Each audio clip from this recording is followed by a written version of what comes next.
Hello दोस्तों, S T point पे आप सबका स्वागत है।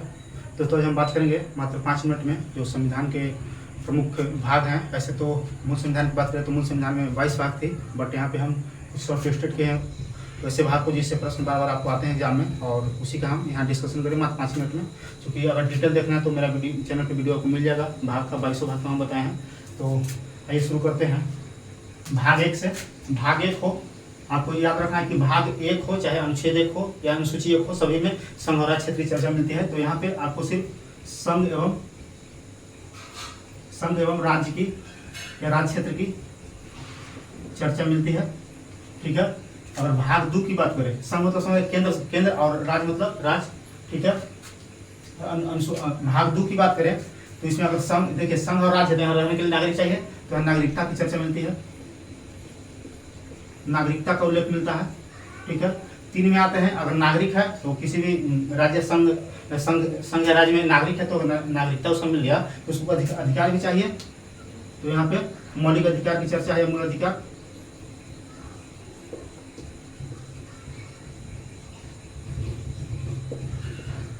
मौलिक अधिकार अनुच्छेद वाइज हम बता दिए हैं अपना चैनल पे, इसलिए जिनको अनुच्छेद वाइज देखना होगा अनुच्छेद देख लीजिएगा कि मौलिक अधिकार की चर्चा कहाँ मिलता है, किस अनुच्छेद में कहाँ से आता है। ऐसे यहाँ बताना पॉसिबल नहीं, क्योंकि बहुत लंबा वीडियो हो जाएगा। अगर भाग 4 की बात करें तो नागरिक है, मौलिक अधिकार मिल गया, तो अधिकार से मिल गया, तो अधिकार मिलने से नहीं जगह यहाँ पे राज्य के कुछ नीति निषेध तत्व होगा, उसको पालन करना पड़ेगा जो नागरिक है उसको। तो राज्य के नीति निदेशक तत्व इसी को डीपीएसपी कहते हैं शॉर्ट में, और आयरलैंड से लिया गया है। भाग 4 में, तो भाग 4 मूल संविधान में नहीं था, इसको बाद में 42वां संविधान क्षेत्र पर जोड़ा गया, तो इसमें मूल कर्तव्य जोड़ा गया।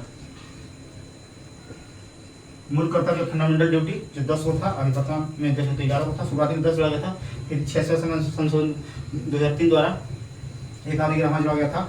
5 की बात करें तो यहाँ संघ हो जाएगा।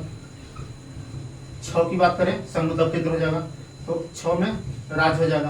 तो यहाँ से देख सकते हैं कि संघ और राज्य यहाँ चर्चा मिलता है एक ही जगह भाग 1 में। अब फिर आते हैं तो 5 में सिर्फ संघ का मिलता है और 6 में राज्य का मिलता है। 7 में क्या हुआ था कि जब देश आजाद हुआ था तो जो 14 गो राज्य था उसको विभिन्न तरह के अन्य समूहों में मतलब विभक्त किया गया था, वर्गों में विभक्त किया गया था, उसी को यहाँ चर्चा मिलता है। तो इसको अभी वर्तमान में है नहीं, इसको 7वां संविधान संशोधन 1956 द्वारा इसको निरस्त कर दिया गया है, यानी कि खत्म कर दिया गया है, ठीक है। भाग 7 को 7वां संविधान 1956 द्वारा खत्म कर दिया गया है, क्योंकि यहाँ इसका जरूरत नहीं है, क्योंकि राज्यों का जो समूह था उसका उल्लेख मिलता है। अगर 8 की बात करें तो 8 में आप देखेंगे कि जिस तरह से आपका अनुसूची 8 में राजभाषाओं का उल्लेख मिलता है, ठीक उसी प्रकार यहाँ उसका उल्लेख नहीं मिलता है। बहुत लोग कंफ्यूज रहते हैं कि अगर भाग 8 आ जाता है तो वहाँ भी मार देते हैं लोग, 22 भाग ही मारते हैं। नहीं, याद रखिएगा अनुसूची 8 होता है, वहाँ पे 22 भाग को उल्लेख मिलता है। भाग 8 की बात करें तो यहाँ पे आपको केंद्र शासित प्रदेश या यूटी, यहाँ केंद्र शासित प्रदेश की चर्चा मिलता है। वर्तमान में बात करें तो कितने केंद्र शासित प्रदेश हैं, तो वर्तमान में 8 केंद्र शासित प्रदेश हैं और राज्य 28 हुआ है, ठीक है। तो याद रखिएगा, पूछ सकता है। भाग 9 की बात करें तो पंचायत की चर्चा मिलता है, पंचायत की चर्चा मिलता है। यहाँ पे 1-2 और छूट गया है, अगर यहीं पे पूछ देगा आपको कि 9 के ए में और 9 के बी में किसका उल्लेख मिलता है, तो यहाँ पे आप बता दीजिएगा। 9 के ए में नगर निकाय का उल्लेख मिलता है, या नगर परिषद आप कर सकते हैं, या शहरी निकाय कर सकते हैं। लगता है वीडियो थोड़ा लंबा हो जाएगा, बदलिएगा लास्ट तक, बस 2 मिनट ही आगे बढ़ेगा, इससे ज़्यादा नहीं। तो इसमें शहरी निकाय,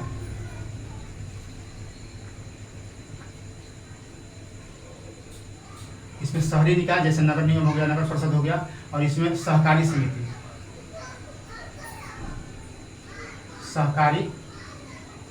समिति का उल्लेख मिलता है 9 के बी में। तो भाग 9 में देखिए मुख्य रूप से भाग 9 कहता है कि ग्राम पंचायत की चर्चा करता है, और 9 के क कहता है शहरी निकाय की चर्चा बताता है, और 9 के बी में सहकारी समिति का उल्लेख मिलता है। चलिए आगे 10 में आते हैं, तो 10 में आपका जो SC/ST है, SC/ST का क्षेत्र की उल्लेख किया गया है, ठीक है, 11 में आते हैं तो केंद्र और राज्य संबंध, केंद्र और राज्य के बीच संबंध की चर्चा मिलती है। ऐसे हम जल्दी जल्दी पढ़ा रहे हैं, ये समझ पे कि इतना जल्दी भाग गए हैं, क्योंकि अगर अच्छा से आपको देखना है तो वीडियो जब देखिएगा, है लंबा वीडियो मेरा लोड इस चैनल पे आपको प्रमुख भाग के नाम से। 15 में बात करें तो 15 में आपको हो जाएगा निर्वाचन का उल्लेख मिलता है। 16 में आते हैं तो यहाँ पे जैसे कुछ वर्ग हैं, कुछ वर्ग जैसे ओबीसी, एससी और एसटी, कुछ वर्गों के लिए विशेष उपबंध है, विशेष उपबंध यहाँ मिलता है। चलिए भाग 17 की बात करें तो यहाँ पे राजभाषा, राजभाषा की चर्चा मिलता है। जैसे राजभाषा हम लोग का हिंदी है, राष्ट्रभाषा हिंदी नहीं है, याद रखिएगा, राजभाषा हिंदी हम लोग का, राष्ट्रभाषा नहीं है। 18 में आपात उपबंध, आपात उपबंध 3 तरह का आपात भारत में है, 3 तरह का। एक हो जाएगा राष्ट्रीय हो जाएगा, फिर राष्ट्रपति शासन, फिर आपका हो जाएगा वित्तीय। 20 में बात करें तो संविधान संशोधन, संविधान संशोधन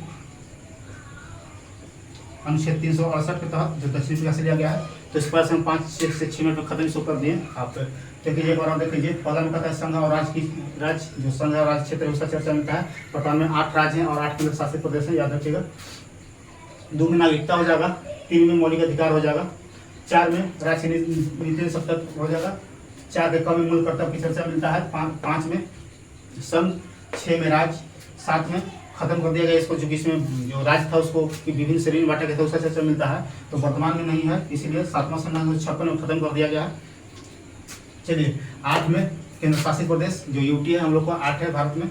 9 में भाग 9 में पंचायत की चर्चा मिलता है, और 9 के क में अगर आते हैं तो हम लोग शहरी निकाय को देखेंगे, और 9 के बी में आएंगे तो सहकारी समिति का उल्लेख मिलता है। 10 में SC ST के क्षेत्र का उल्लेख मिलता है। भाग 11 में केंद्र और राज्य संबंध की चर्चा मिलती है। 15 में निर्वाचन हो जाएगा। 16 में कुछ वर्गों के लिए जैसे SC ST OBC के लिए विशेष उपबंध मिलता है। 17 में राजभाषा की चर्चा मिलता है। 18 में राष्ट्रीय उपबंध है,